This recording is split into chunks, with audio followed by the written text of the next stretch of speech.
Olá, boa noite, graça e paz a todos, sejam muito bem-vindos. Você que nos acompanha também no canal de nossa igreja, seja muito bem-vindo aqui conosco. Que esta palavra possa penetrar no mais profundo da sua alma e revelar as intenções dos nossos corações. Vamos dar continuidade à nossa exposição do Evangelho de Mateus. Mateus capítulo 15, dos versos 21 a 28. Para você que nos acompanha na internet, se é a primeira vez que você está aqui, nós já estamos fazendo essa exposição aí já há quase 2 anos. Você pode acompanhar todas as outras mensagens que estão no canal de nossa igreja à sua disposição, tá bom? Mateus capítulo 15, versículo 21 a 28. É uma história conhecida, acredito de muitos, falar sobre a mulher cananeia, tirar algumas lições para nós desse belo texto, tendo como contexto toda a estrutura que Mateus já vem desenvolvendo na apresentação do Evangelho. Diz assim a palavra de Deus: partindo Jesus dali, retirou-se para os lados de Tiro e Sidom. E eis que uma mulher cananeia, que viera daquelas regiões, clamava: Senhor, filho de Davi, tem compaixão de mim. Minha filha está horrivelmente endemoniada. Ele, porém, não lhe respondeu palavra. E os seus discípulos, aproximando-se, rogaram-lhe: despede-a, pois vem clamando atrás de nós. Mas Jesus respondeu: não fui enviado, senão as ovelhas perdidas da casa de Israel. Ela, porém, veio e adorou, dizendo: Senhor, socorre-me. Então, ele respondendo disse: não é bom tomar o pão dos filhos e lançá-lo aos cachorrinhos. Ela, contudo, replicou: sim, Senhor, porém os cachorrinhos comem das migalhas que caem da mesa dos seus donos. Então lhes disse Jesus: ó mulher, grande é a tua fé. Faça-se contigo como queres. E desde aquele momento, sua filha ficou sã. Vamos orar? Pedir a Deus que fale aos nossos corações nessa noite. Deus querido, mais uma vez, nós nos achegamos a Ti em oração, porque entendemos, ó Deus, que somos limitados. Nós nascemos com indisposição natural de compreender as coisas espirituais. E entendemos, ó Deus, que só conseguimos ter alguma compreensão se o Senhor atuar em nós, se o Teu Espírito nos iluminar. Por isso, ó Deus, nós suplicamos ao Senhor a Tua ajuda, o Teu auxílio, para que possamos compreender essas verdades do Senhor. Que o Teu Espírito que nos convence do pecado, do juízo do Senhor e de todos os desígnios do Senhor, que Ele traga luz à nossa mente, ao nosso coração. Que o Senhor aplique essa verdade poderosamente aos nossos corações também, moldando a nossa vida, a verdade do Senhor. Abençoa, Deus, todos os que aqui se encontram e também aqueles que nos acompanham, ó Deus, neste momento, pela transmissão da internet. Nós oramos assim, ó Deus, agradecidos por esse momento de culto, por esse momento de louvor tão maravilhoso. Esperamos que o Senhor tenha recebido tudo isso e que agora o Senhor fale conosco mediante a sua palavra. Nós oramos assim, agradecidos, no nome de Cristo Jesus. Amém.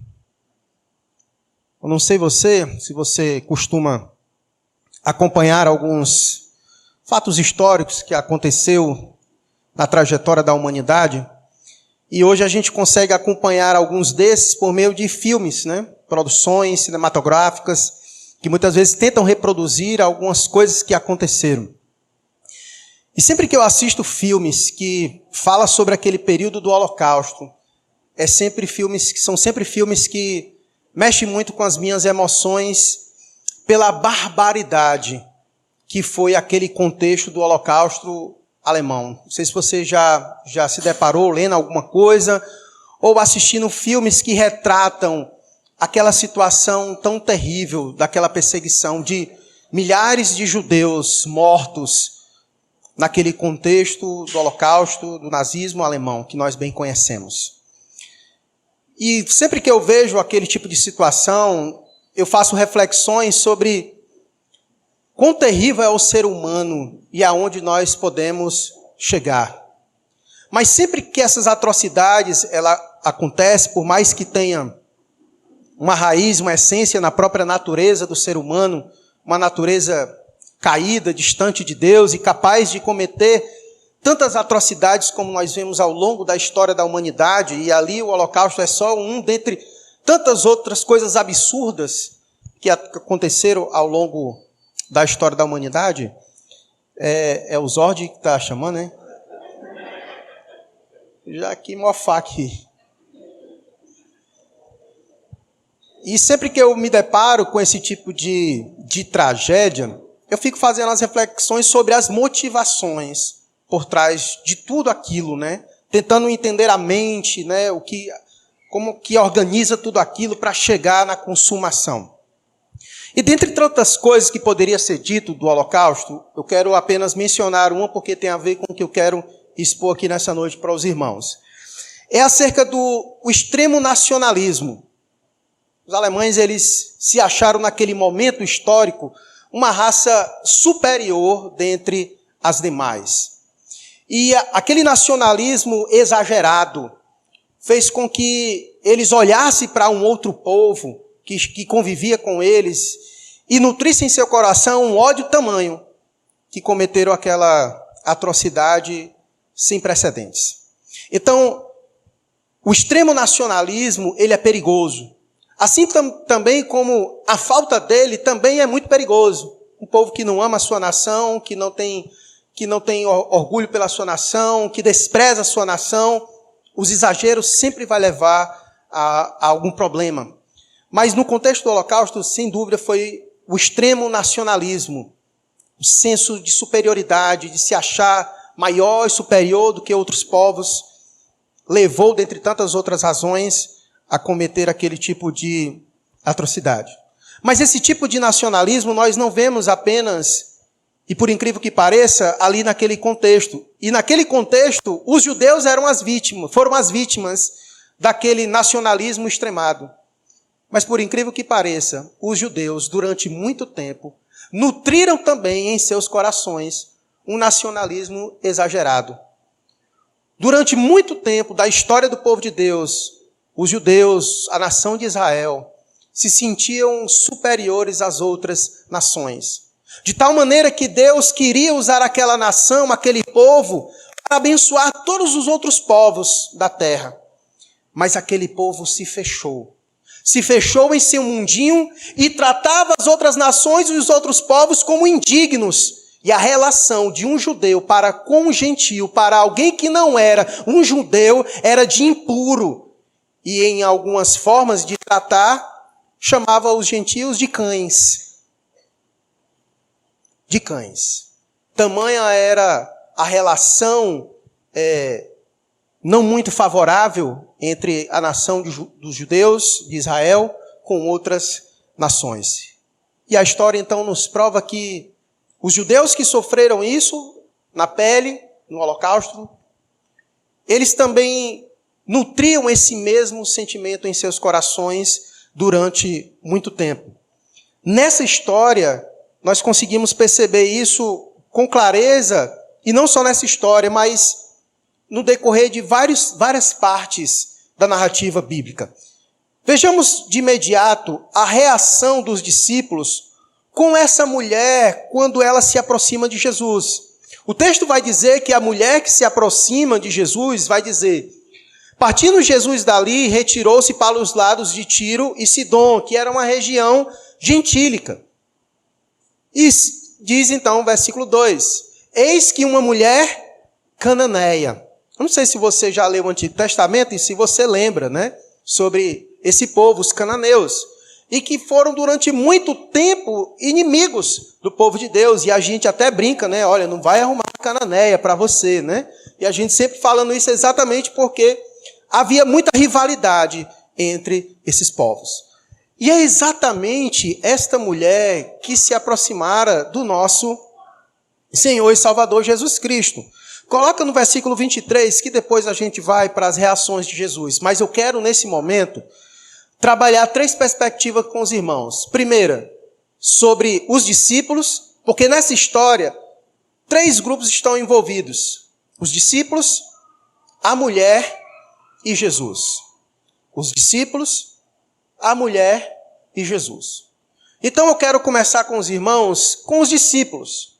Qual foi a reação dos discípulos com a presença dessa mulher, chamando por Jesus, tentando de alguma maneira chegar à presença de Jesus?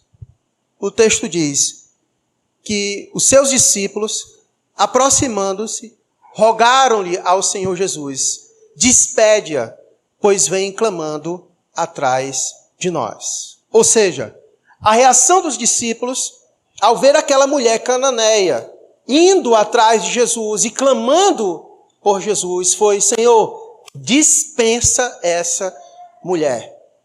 Manda ela embora. Manda ela seguir a vida dela. Despede-a. Essa foi a reação dos discípulos de Jesus. E dentre tantas outras coisas que poderia ser dito também, que levaram os discípulos a tomarem essa decisão, sem dúvidas está o senso de nacionalismo. Os judeus não curtiam os gentios, não tinham uma boa relação com pessoas que não fossem também judeus, que não fosse ali do seu povo. E o texto, ele de cara nos apresenta que esta mulher era uma cananeia. Então, toda essa reação dos discípulos, nós poderíamos dizer sim, que foi por causa, a razão é porque essa mulher era uma cananeia. E como eu bem disse, os gentios, eles eram considerados pelos judeus como impuros. E essa relação dos judeus com os gentios, de olhar para eles de forma impura, isso percorreu ao longo dos 100 primeiros anos da igreja. A igreja, no seu primeiro começo, sofreu muito, os seus primeiros anos, exatamente por causa dessa má relação entre os judeus e os gentios. Esse, inclusive, foi o motivo para o primeiro concílio da igreja, em Atos, capítulo de número 15. O primeiro concílio da igreja para resolver problemas da igreja está registrado em Atos, capítulo 15, que é o concílio de Jerusalém. E sabe qual era a problemática? Era exatamente essa. Porque Deus estava salvando os gentios e os judeus não estavam aceitando um negócio desse. Porque na cabeça dos judeus, os gentios eram indignos de serem salvos pelo Senhor. De que somente os judeus deveriam ser cuidados por Deus. E que os outros povos, eles não tinham esse privilégio. E que, portanto, foi preciso haver um concílio, uma assembleia, para resolver esse tipo de problema. Quando você lê, por exemplo, Atos capítulo de número 10, aquela história de Cornélio. Você já ouviu falar sobre a história de Cornélio? A história de Cornélio é exatamente isso. O apóstolo Pedro, ele também tinha um senso de nacionalismo tão exagerado que ele também não estava conseguindo aceitar e entender, compreender como Deus estava salvando outras pessoas que não eram judeus. E foi preciso Deus enviar Pedro para a casa de Cornélio para lhe mostrar que aquilo que Deus estava tornando puro deveria ser aceito. E tem todo aquele episódio dos lençóis, de descer os animais impuros, e Deus então ensinar a Pedro sobre o que estava acontecendo. Então perceba que não era algo fácil. O senso de nacionalismo dos judeus era muito forte. De tal maneira que quando Deus começou a salvar outros povos, eles tiveram dificuldade de entender e compreender. Por isso que eu fiz questão de aqui começar a ler, a gente começou o culto lendo o texto de Apocalipse, mostrando que no final Deus está sendo adorado por povos de todas línguas, tribos, nações, de todo canto. Mas no começo, eles tiveram muita dificuldade de entender isso. E a dificuldade se dava exatamente por causa do senso de nacionalismo, um senso exagerado de achar que somente eles eram dignos. Está sobrando aqui o microfone. De que somente eles eram dignos de serem salvos. E por isso toda essa complicação. Inclusive, ainda está estranho, mexer aí ficou estranho. Inclusive, teve muitos problemas entre Paulo e Pedro por conta disso. Pedro teve muita dificuldade de no primeiro momento, se relacionar quanto a isso.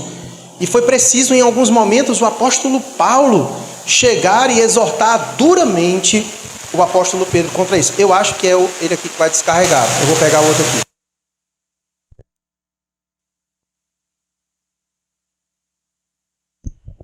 Pronto, peguei o verde, beleza?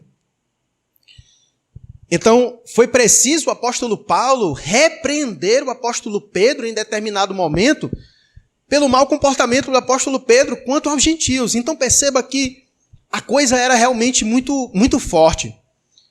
Era um nacionalismo exagerado, era um senso de superioridade exagerado. Então, olhe como é a história. Os judeus que sofreram isso no holocausto da vida, um dia também nutriram nos seus corações esse tipo de sentimento. O sentimento de superioridade, de nacionalismo exagerado. E nesse contexto, então, quando essa mulher se aproxima, a reação dos discípulos de Jesus é exatamente essa. A gente percebe exatamente isso sendo colocado em prática. Essa resistência deles. Quando eles olham para aquela mulher e dizem, Senhor, despede-a. É exatamente isso. Eles queriam que Jesus mandasse ela embora, como se ela não fosse digna de estar na presença do Mestre, de estar diante do Senhor, diante daquela situação. Tudo isso porque, aos olhos deles, aquela mulher era impura. Ela não era uma judia, ela era impura. Portanto, ela não era digna de estar diante do Mestre. Mas é interessante como Mateus organiza o Evangelho. Você lembra qual foi o dilema do sermão passado? Você lembra do que foi acusado os discípulos de Jesus no sermão passado? Você lembra o que foi que aquela comitiva dos fariseus, dos líderes religiosos, vieram a Jesus e vieram acusar Jesus? Lembra qual foi a razão? Eles acusaram de quê? De impuros, de que os discípulos de Jesus eram impuros, e ele também no meio ali do pacote, porque eles não lavavam as mãos segundo o costume da tradição dos anciãos, lembra?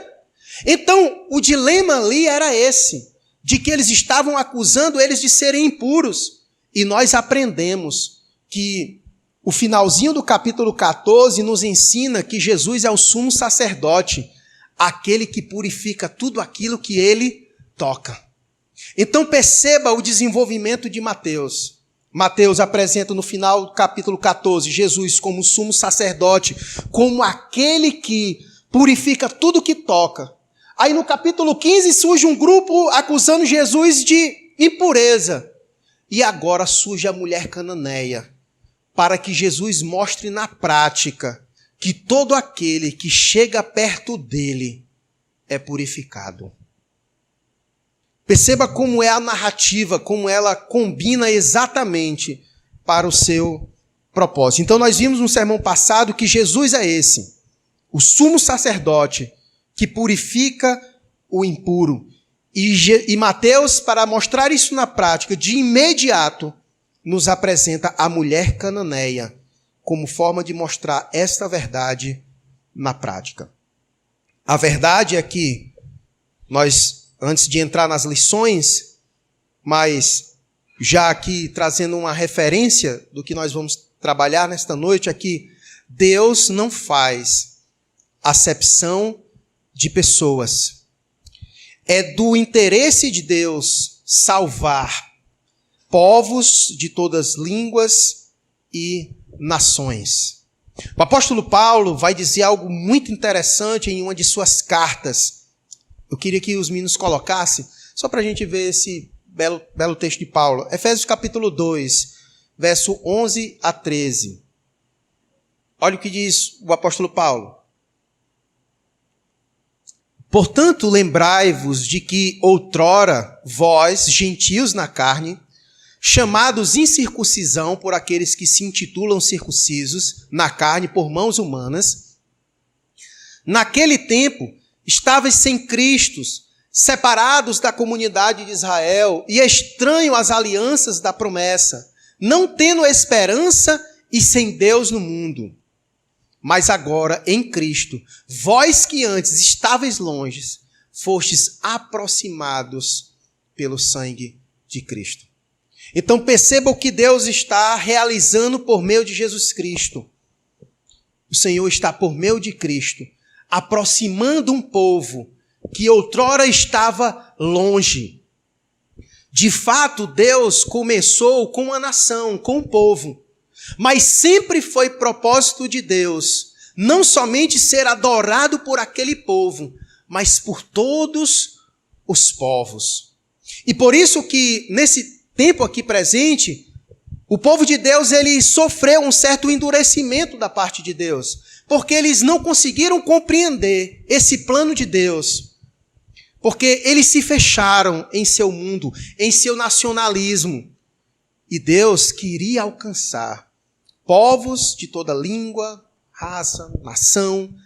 Era interesse de Deus alcançar, trazer para perto aqueles que estavam longe e aproximá-los. E na pessoa de Cristo, Deus então começa a realizar isso, aproximar de Deus aqueles que estavam longe. Então essa é uma primeira lição que nós poderíamos tirar. Deus não faz acepção de pessoas. Por isso que aquela mulher cananeia, ela foi recebida pelo Senhor. A gente vai ver a postura de Jesus. A priori nós estamos lidando com a postura dos discípulos, que a postura deles foi: despede. Eles rogaram, aproximaram-se do Senhor e disseram: despede-a, pois vem clamando atrás de nós. Quero, nesse primeiro momento, 3 lições diante da postura dos discípulos. Primeira, cuidemos para nós não sermos pedra de tropeço a ninguém. Não existe ninguém que esteja tão perdido que o Senhor não possa resgatar. Nós precisamos ter esse cuidado, porque às vezes nós podemos nutrir esse mesmo certo sentimento em nossos corações, de às vezes olhar para alguém e achar que ele é indigno da graça de Deus.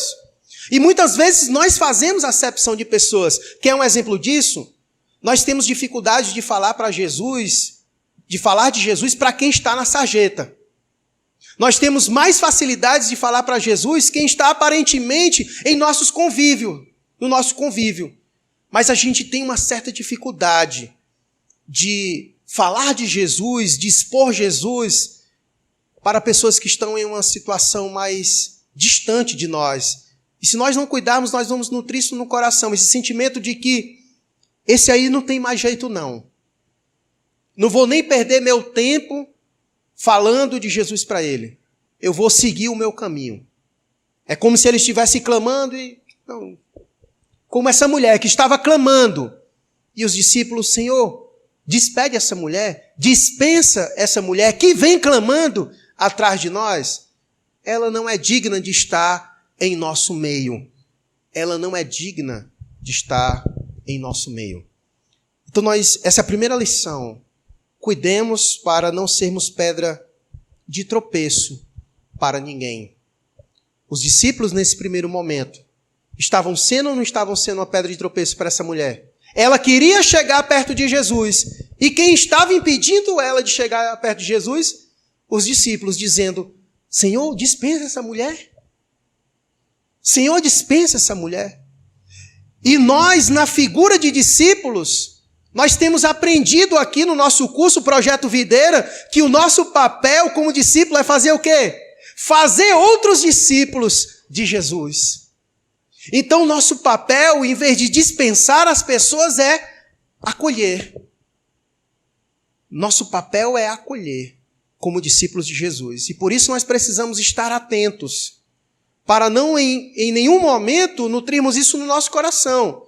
Esse sentimento de sermos pedra de tropeço para a vida de alguém. Então, essa mulher, aos olhos dos discípulos, era impura, era indigna de estar na presença deles. Então, a realidade é, não existe ninguém que esteja tão perdido que o Senhor não possa resgatar. Como nós já aprendemos, o que Paulo diz em Romanos 5, 20, onde abundou o pecado, superabundou a graça de Deus. Superabundou a graça de Deus. Então, nunca perca a esperança. Nunca perca a esperança, porque Deus realiza grandes coisas exatamente nesse meio. Domingo passado, Gabriel pregou em Tito, e ele falou sobre o contexto de Creta, os cretenses, e era horrível. E Paulo fez questão de lembrar como foi que Deus resgatou eles pela sua graça, pela sua bondade, pela sua misericórdia. Um povo que vivia no contexto daquele. E assim também Deus continua atuando em nossas vidas. Não existe o contexto. Deus continua trabalhando. E o mais interessante é que de onde menos esperamos, pode vir as maiores surpresas. Ora, olha o que foi que o Senhor disse dessa mulher que estava sendo dispensada pelos discípulos. Versículo 28. Então lhe disse Jesus: ó mulher, grande é a tua fé. Olha que coisa interessante. Nós temos acompanhado a narrativa. E até o presente momento, Jesus não disse isso para nenhum dos seus discípulos. Ele disse o contrário. O que foi que ele disse para os seus discípulos? Homens de pequena fé. Mas para Cananeia ele disse: ó mulher de fé grande. Perceba, de onde nós menos esperamos, pode vir as maiores surpresas. Eles queriam dispensar aquela mulher, mas eles não tinham uma fé como ela, de tal maneira que o Senhor fez questão de colocar em destaque. E essa não é a primeira vez. Até o presente momento, o Senhor só fez isso 2 vezes.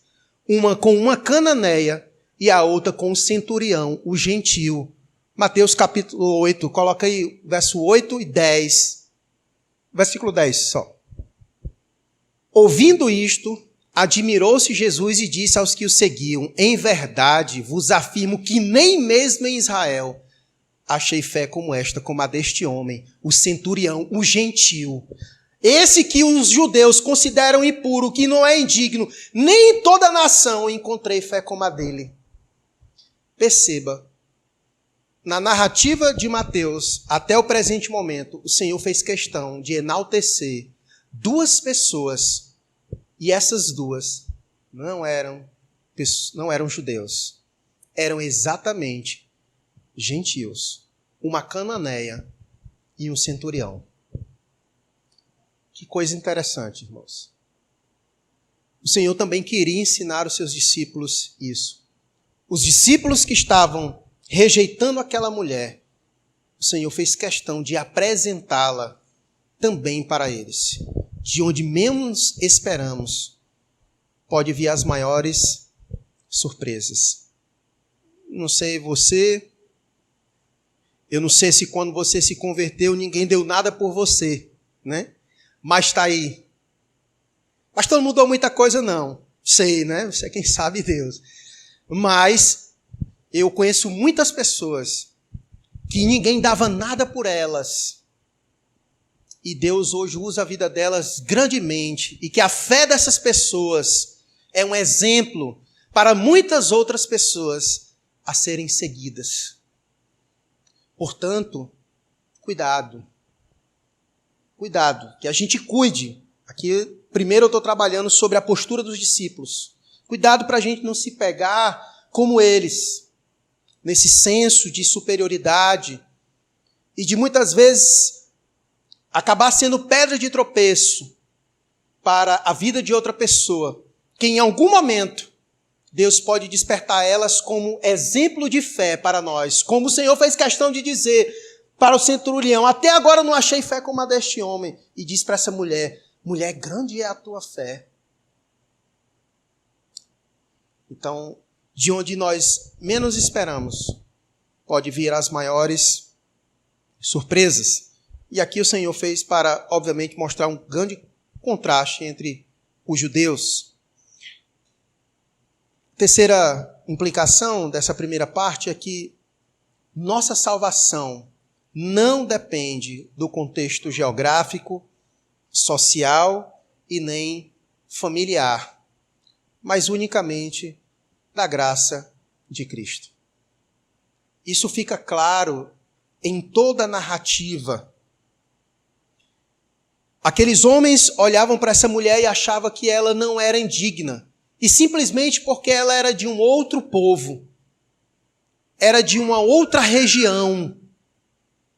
Mas a grande verdade é que a salvação não depende do nosso contexto geográfico, não depende de onde nós nascemos, não depende do país que nós nascemos, não depende disso, depende da graça de Deus.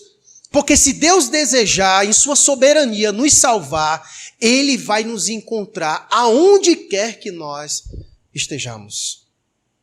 A salvação não depende de contexto geográfico e nem muito menos social. Não importa o nosso status, não importa a nossa relação, o nosso nível de relacionamento social, não importa a nossa classe, não importa se eu sou rico, pobre, não importa se eu sou... Não importa. A nossa salvação não depende de região geográfica, não depende de posição social e nem familiar. Não importa se você vem de uma família boa, se de uma família destruída, acabada. Não importa se você nasceu no meio da favela ou na região mais nobre da cidade. Não importa. A salvação não depende dessas coisas. Não depende de nós, mas depende unicamente e exclusivamente da graça de Deus.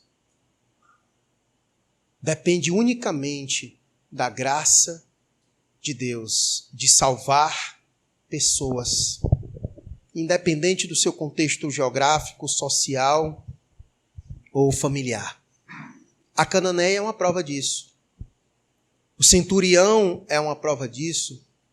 E tantos outros que foram salvos. Eu, você, nosso contexto familiar. Quem diria que você seria um crente no meio do seu contexto familiar? Quem diria? Muitos aqui de nós, se fosse para seguir o curso da nossa família, talvez a gente fosse, sei lá o quê. E você sabe. Se fosse seguir o exemplo da maioria da sua família, sei lá onde você estaria. Mas você é hoje o que é, porque a graça de Deus te alcançou. No meio do contexto que você vivia, familiar, social, geográfico, não importa. Deus olhou para o Brasil, Deus olhou para o Ceará, Deus olhou para Cascavel e tem salvado pessoas. Independente do seu contexto familiar, da sua região geográfica ou social. Nossa salvação não depende dessas coisas. Vejamos a postura de Jesus diante da presença dessa mulher. Em uma leitura rápida e despercebida, nós podemos pressupor de que Jesus teve a mesma postura que os discípulos. Coloque para nós o verso 23, 24 e 26. Aqui é a postura de Jesus. Ela surge, clamando. Os discípulos disseram, ali para dispensar, mas a priori Jesus vai dizer. Ele, porém, primeira postura de Jesus, não respondeu nada. A primeira postura de Jesus foi isso. Ela surge, clamando por ele, e ele não disse nada. Não respondeu palavra nenhuma. Verso 24. E agora ele fala.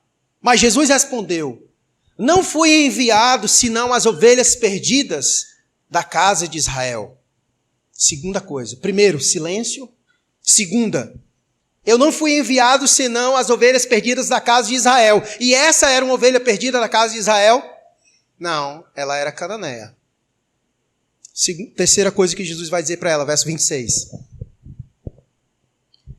E ela continua clamando a ele. E no verso 26 ele diz: então ele respondendo disse: não é bom tomar o pão dos filhos e lançá-lo aos cachorrinhos. Eu acredito que numa leitura rápida e sem fazer considerações, a gente vai dizer que Jesus foi duro com ela. De que ele também não queria cuidar dela. De que ele não queria salvar ela. De que ele não tinha interesse nela. De que ele tinha a mesma coisa em seu coração que os seus discípulos também tinham. Mas duas coisas, primeiro, para a gente compreender essa postura de Jesus, nós precisamos ter em mente. Primeiro, Jesus conhece os nossos corações? Sim ou não? Pronto, essa é a primeira coisa que você precisa entender. Jesus conhece os nossos corações, certo? E eu vou já para aqui ler alguns textos com os irmãos. Mas na nossa relação com Deus, conhecendo os nossos corações, às vezes Deus fica em silêncio quando a gente fala alguma coisa com Ele, porque Ele conhece nosso coração. E às vezes Ele fica caladinho, só para ver qual é a nossa, até onde a gente vai. Às vezes Ele diz um não diz não para nós? Porque Ele conhece nosso coração e quer ver como é que a gente vai reagir ao seu não. E às vezes a gente insiste e Ele volta de novo a dizer um não. Porque Deus conhece o nosso coração. E muitas vezes o não de Deus é Deus também querendo provar os nossos corações. O que Jesus queria provar naquela mulher era a elasticidade da sua fé. Jesus queria trabalhar isso naquela mulher diante daquela situação. E todo aquele contexto foi propício para isso. Em cada situação, em cada obstáculo apresentado, aquela mulher, ela não desistia, ela ia adiante, e isso ia fortalecendo, elevando a sua fé de tal maneira que Jesus chega no ápice e diz: mulher, grande é a tua fé. Jesus já sabia disso, não era novidade para ele, mas ele queria trabalhar isso nela, para ela e para tornar visível a sua fé diante dos que ali estavam. Mas algo interessante que é importante a gente compreender na postura de Jesus. Coloca o verso 24 para nós aí, por gentileza. Jesus, quando ele falou a primeira coisa, ele disse isso. Ele primeiro ficou calado, e quando ele abriu a boca para dizer alguma coisa, ele disse: não fui enviado senão as ovelhas perdidas da casa de Israel. A pergunta é, Jesus estava sendo sincero com ela? Sim, ele já havia dito isso. Coloca aí Mateus capítulo 10, versos 5 e 6. Naquele momento em que ele reúne os 12 e que ele vai dar a missão para os 12, ele diz: a estes 12 enviou Jesus, dando-lhes as seguintes instruções: não tomeis rumo aos gentios, nem entreis em cidade de samaritano, mas de preferência procurai as ovelhas perdidas da casa de Israel. Então, ele não estava falando nenhuma novidade. Ele já tinha dito que na ordem de prioridade da sua missão, um povo tinha prioridade. Qual era o povo? Os judeus. Porque ele tinha uma ordem dada pelo Pai. Ele veio para trazer salvação, mas primeiro para quem? Para os judeus. Então, ele estava apenas seguindo o curso da sua missão, de primeiro cumprir a missão de alcançar a casa de Israel, as ovelhas perdidas, e depois dar continuidade, que é exatamente tudo o que acontece, né? Jesus se inicia ali naquele primeiro momento, mas a gente sabe o que acontece, que é o que João vai dizer, que ele veio para os seus, mas os seus não o receberam, mas depois a todos quanto receberam, deu-lhes o poder de serem feitos filhos de Deus, a saber, os que creem no seu nome, certo? Então, ele veio primeiro com essa ordem estabelecida pelo Pai, de alcançar primeiro aquela nação. Então, Jesus estava sendo sincero com aquela mulher. Ele estava exatamente dizendo a ela a ordem da prioridade da sua missão. E ele já havia dito isso. Jesus apenas relembra a sua prioridade e a ordem no cumprimento da sua missão. Então Jesus estava sendo verdadeiro com ela, ao mesmo tempo em que ele estava também trabalhando o seu coração. Tanto é que a mulher compreendia isso. Ela compreendia isso. Veja o versículo, coloca o versículo 27 aí para nós. Olha, depois que Jesus fala com ela, olha a resposta dela. Ela, contudo, replicou: sim, Senhor, porém os cachorrinhos comem das migalhas que caem da mesa dos seus donos. Ela responde de forma positiva ao que Jesus disse para ela, porque ele disse: olha, não é certo tirar o pão dos filhos. Não é certo tirar o pão dos filhos para dar aos cachorrinhos. E aqui a expressão que Jesus usa não é um cachorro vira-lata. A ideia de Jesus aqui é os animais domésticos, aqueles que são criados com os seus donos. O que Jesus queria dizer é que numa casa é isso que acontece. Os pais colocam primeiro os alimentos para os filhos na mesa e o que sobra vai para os animais. Então, a ideia de Jesus de usar essa ilustração era de mostrar que tinha uma prioridade, alimentar primeiro os filhos e só depois é que isso iria acontecer. E ela entende isso, de maneira que ela diz: sim, Senhor, é verdade. Porém, os cachorrinhos comem das migalhas que caem da mesa dos seus donos. Ela compreendia. Então, é isso que faz com que ela se sobressaia, porque ela compreendia. Uma cananeia, ela compreendia perfeitamente o plano de Deus. E ela se alegra com isso. Por isso que ela vai ao Senhor, e ela vai ao Senhor com propriedade, ela chama de Jesus exatamente pelo termo que é para chamar ele, filho de Davi. O versículo 22, olha o versículo 22. E eis que uma mulher cananeia que viera daquelas regiões clamava: Senhor, filho de Davi, tem compaixão de mim. Essa mulher não era qualquer cananeia. Era uma mulher que tinha entendimento das coisas de Deus. Deus já havia tocado no coração dessa mulher, de maneira que ela olha para Jesus e reconhece perfeitamente quem é Jesus. E faz um contraste gigante entre os líderes religiosos que acabaram de encontrar com Jesus, que vieram de Jerusalém, a nata dos fariseus, que não conseguiam olhar para Jesus e reconhecer Jesus. E a cananeia olha para ele e diz: Senhor, filho de Davi. Perceba como as verdades de Deus podem ser ditas por pessoas que a gente menos espera. Estava sendo dito de uma cananeia. As verdades acerca de Cristo estavam sendo dito por uma cananeia, não pelos fariseus, não pelos líderes religiosos. A fé que o Senhor enaltece é a da cananeia, não a dos seus discípulos. Quantas lições o Senhor estava trazendo naquele momento, por meio da vida dessa mulher. Por meio da vida dessa mulher. E Jesus fala para ela do seu plano. Olha, eu tenho uma ordem de prioridades. Eu vim primeiro para a casa de Israel, as ovelhas perdidas, e não é certo tirar o pão da mesa deles. Não, mas está certo. Ela reconhece isso no verso 27, diz: não, mas está certo. Eu entendo isso, eu compreendo isso, mas os cães também comem das migalhas que caem da mesa dos seus donos. Ela tinha compreensão perfeitamente da ação de Deus. Jesus certamente conhecia o coração dessa mulher e a intenção era tirar exatamente do seu coração todas essas verdades tão preciosas dessa mulher.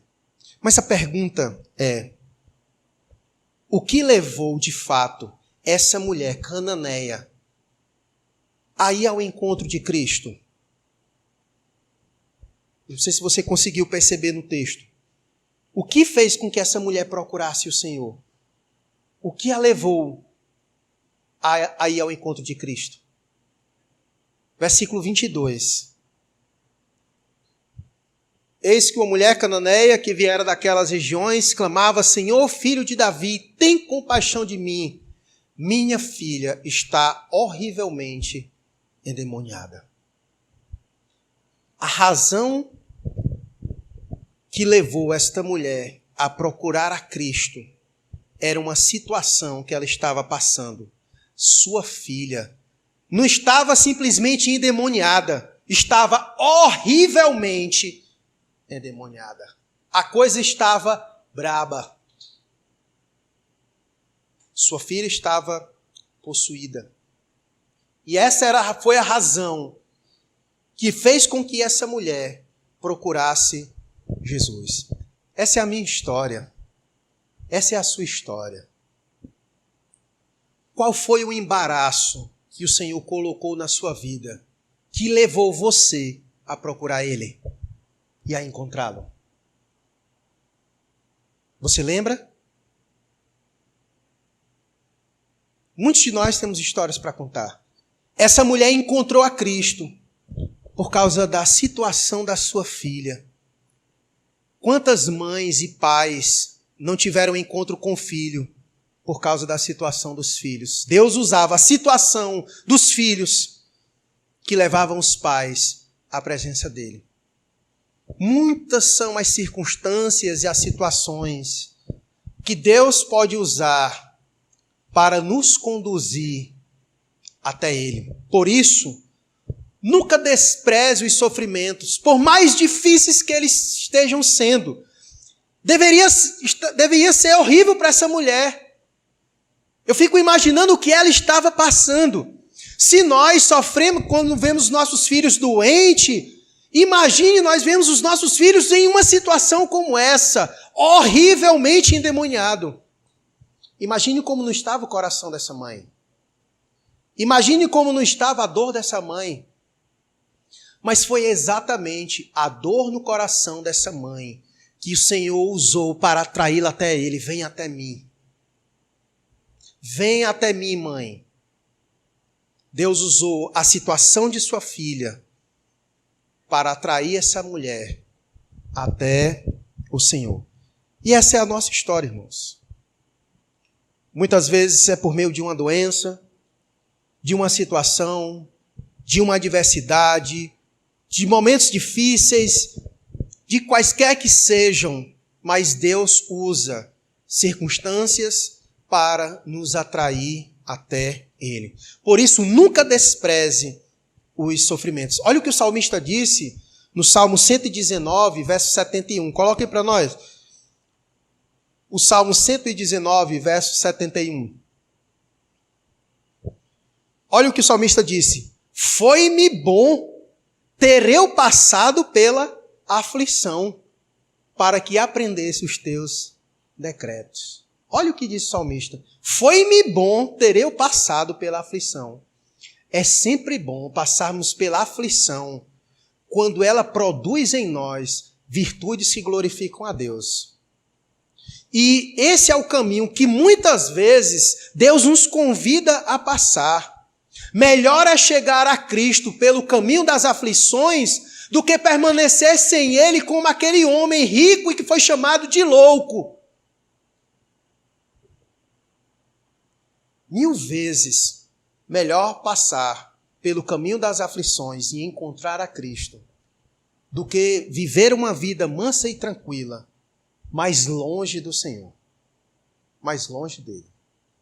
Deus tem suas maneiras, Deus tem suas formas, suas estratégias de atrair os seus filhos. E ele atraiu a mulher cananeia pela dificuldade da sua filha. Aquela dificuldade que talvez inicialmente ela não entendia, achava que era só um sofrimento isolado e um fim em si mesmo para atormentar a sua vida e a sua filha. Mas no fim se mostra com o propósito de chegá-la ao Senhor, de levá-la ao Senhor. Por isso nunca despreze os sofrimentos e as aflições. Lembre-se sempre do que Paulo diz em Romanos 8, 28. Deus não desperdiça as lágrimas e nem os sofrimentos dos seus filhos. Ele pode fazer com que todas as coisas cooperem para o bem daqueles que o amam. Precisamos lembrar sempre disso. Então, Deus nunca traz sofrimento sem finalidade para os seus filhos. Nunca e nem jamais. Nosso Deus não é sádico. Ele não se alegra no nosso sofrimento. Ele usa o nosso sofrimento para promover em nós virtudes, crescimento, para nos aproximar dele. Talvez, se não fosse aquela aflição, nós ainda estivéssemos distante dele. Mas muitas vezes Deus coloca aqueles espinhos na carne, como colocou na vida de Paulo, para que Paulo aprendesse a orar mais. Talvez seja por isso que hoje você ora mais, porque o Senhor tem te angustiado. Porque se Ele tirar talvez essa angústia, você se esqueça dele. As aflições, muitas vezes, é um meio que Deus usa para aproximar os seus filhos dele. Tem sido essas minhas orações, irmãos, com muita sinceridade. Essa tem sido as minhas orações nos últimos dias. Essa tem sido as minhas orações. Eu tenho parado de perguntar algumas coisas, de tentar entender algumas coisas. Eu particularmente tenho dito isso ao Senhor. Deus, se é isso, se o Senhor deseja que eu conviva com isso, que isso me aproxime do Senhor. E se for para o Senhor me retirar isso de mim, e eu me afastar do Senhor, deixa ela aqui. Só me dê condições de suportar isso. Mas deixa ela aqui. Porque 1000 vezes sofrer perto de ti do que viver bem longe do Senhor. Longe do Senhor. Então, nós precisamos olhar assim. Foi o sofrimento da filha dessa mulher que fez com que ela chegasse ao Senhor. E Ele continua fazendo isso. E Ele continua fazendo isso. Portanto, nós temos muitas oportunidades. Nós encontraremos muitas cananeias e cananeus à nossa volta. E nós podemos aproveitar essas oportunidades de conduzir essas pessoas a Cristo. Mostrar Cristo para elas. O de quanto Ele é capaz de salvar essas pessoas e ajudá-las em suas aflições. Nós temos a capacidade de fazer isso. E certamente Deus deseja nos usar para isso. Portanto, nunca despreze os sofrimentos. Deus os usa para nos aproximar dele. Eu não sei qual foi a razão, por exemplo, que trouxe você aqui. Por que você procurou esta igreja? Foi num contexto assim? Não sei. Deus sabe todas as coisas. Tente enxergar para além do problema em si mesmo. E tente enxergar Deus conduzindo as nossas vidas, ainda que seja pelo mar das aflições. É interessante como essa mulher lida com tudo isso. Essa mulher nos ensina muitas coisas, uma cananeia, mas de um coração convertido. Ela teve inúmeras razões para ir embora, não teve? Aparentemente. Muitos obstáculos surgiram diante daquela mulher. Primeiro, ela venceu a si mesma, porque ela era uma cananeia, e ela sabia que ela estava lidando com os judeus, e ela teve que então enfrentar a si mesma para buscar o Senhor, para ir até Ele. Depois ela enfrentou a rejeição dos discípulos, e depois ela conseguiu passar pelos obstáculos que o Senhor colocou, que não tinham o objetivo de derrubá-la, mas de fazê-la crescer. Mas ela passou por algumas coisas. E é isso que eu quero tirar de lição da vida dessa mulher para nós. Essa mulher, ela não desistiu. Ela continuou clamando ao Senhor. Coloca aí do versículo 1, do versículo 21, para a gente acompanhar mais uma vez e ver a labuta dela até o fim. Acompanhe comigo mais uma vez a leitura do texto. Olha, partindo Jesus dali, retirou-se para os lados de Tiro e Sidom. E eis que uma mulher cananeia que viera daquelas regiões clamava: Senhor, filho de Davi, tem compaixão de mim. Então ela chega lá clamando ao Senhor. E a situação era essa: minha filha está horrivelmente endemoniada. Primeiro, ele, porém, não lhe respondeu palavra. Então, imagine, ela falou e silêncio. E de imediato seus discípulos, aproximando-se, rogaram-lhe: despede-a, pois vem clamando atrás de nós. Então, primeiro se deparou com o silêncio de Jesus, depois com a rejeição dos discípulos. Verso seguinte. Era o livro 23 ou foi 22? 23, né? Mas Jesus respondeu: não fui enviado senão as ovelhas perdidas da casa de Israel. Pode passar até o fim. Ela, porém, veio e adorou, dizendo: Senhor, socorre-me. Então, diante daquilo, ela continuou mais uma vez. Então ele, respondendo, disse: não é bom tomar o pão dos filhos e lançá-lo aos cachorrinhos. Mais um obstáculo. Ela, contudo, replicou: sim, Senhor, porém os cachorrinhos comem das migalhas que caem na mesa dos seus donos. Perceba a perseverança desta mulher em não desistir de buscar ao Senhor. Isso é lição para nós, irmãos. Muitas vezes Deus faz exatamente isso. Deus quer nos provar. Deus quer nos provar a intenção do nosso coração. Deus quer provar a intensidade daquilo que desejamos diante dele.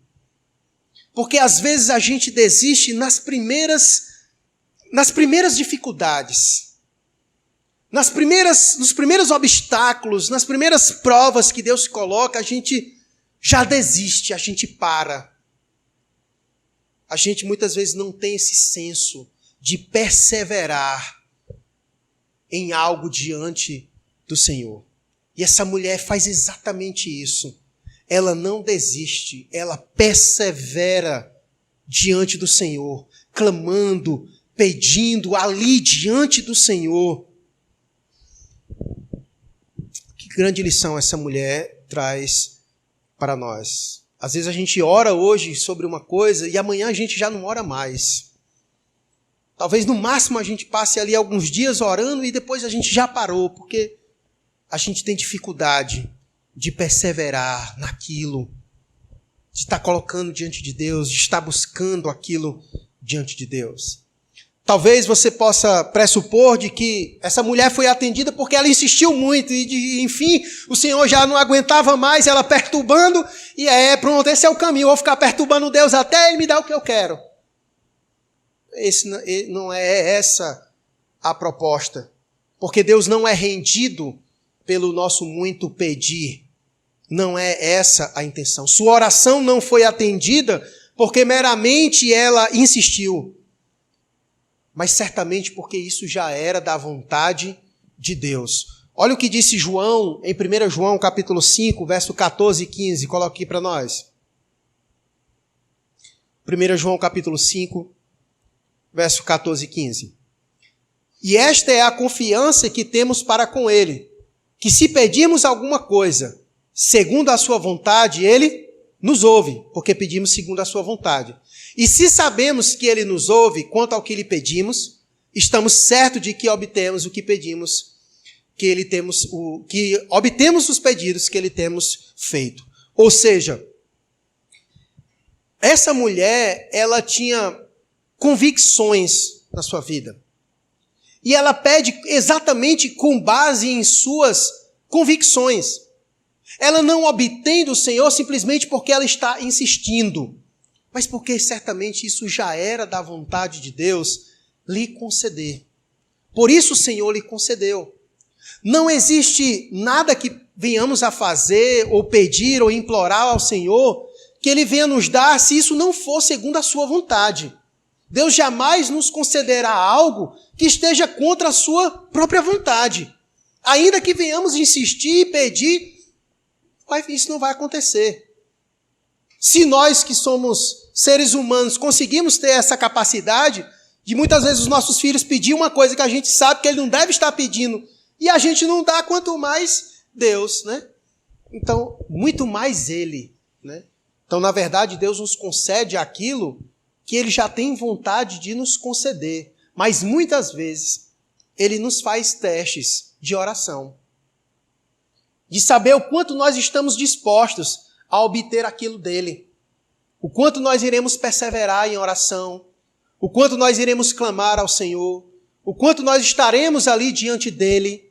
Nem sempre nós obteremos as coisas de Deus assim. Eu vou orar hoje aqui, o Senhor, se for da vontade dele, ele já vai me dar. Não. Às vezes ele tem vontade de lhe dar, mas às vezes ele quer lhe testar e lhe passar pela prova da perseverança na oração.